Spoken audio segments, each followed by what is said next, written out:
Om Namah Shivaya, je suis de retour à l'ashram de yoga Shivananda où j'ai fait ma formation de professeur en 2017.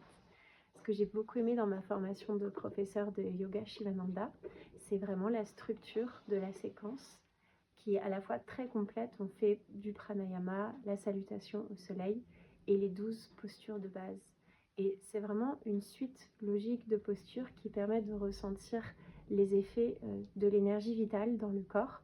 Et on obtient en fait à la fin de la séquence la relaxation finale qui est très profonde parce on s'est vraiment exercé avec les 12 postures de base, la salutation au soleil, les pranayamas, et on a vraiment toute cette énergie vitale qui vient s'ancrer dans le corps pendant la relaxation finale.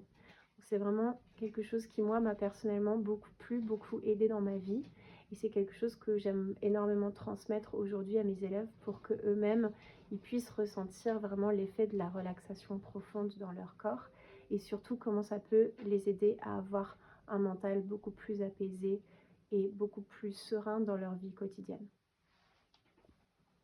L'approche du yoga Shivananda telle qu'elle est enseignée à l'ashram de Neuville-aux-Bois m'a énormément apporté pour le Bhakti Yoga. C'est vraiment ici que j'ai découvert la dimension du Bhakti Yoga, les kirtans, le chant de mantra à l'harmonium, et c'est quelque chose que j'ai pu apprendre et que j'enseigne aujourd'hui à mes élèves pendant des séances de méditation, des séances de Bhakti Yoga, et ça donne vraiment beaucoup de joie de pouvoir chanter tous ces kirtans à l'harmonium tous ensemble, de pouvoir élever notre niveau vibratoire grâce à la vibration même du sanskrit et grâce à la puissance de la musique. Pour moi, c'est vraiment très important de garder la connexion avec l'ashram de yoga Shivananda. Cela me permet de rester vraiment très ancrée dans ma pratique.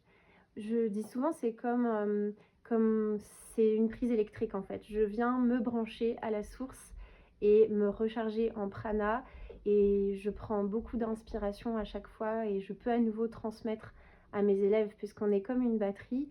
Avec le temps, on va s'épuiser un petit peu à beaucoup donner dans notre pratique, et le fait de venir à l'ashram, c'est vraiment comme si on se reconnectait à l'énergie des maîtres, à la puissance de l'enseignement Shivananda, et ensuite ça nous permet de pouvoir retransmettre tout cela.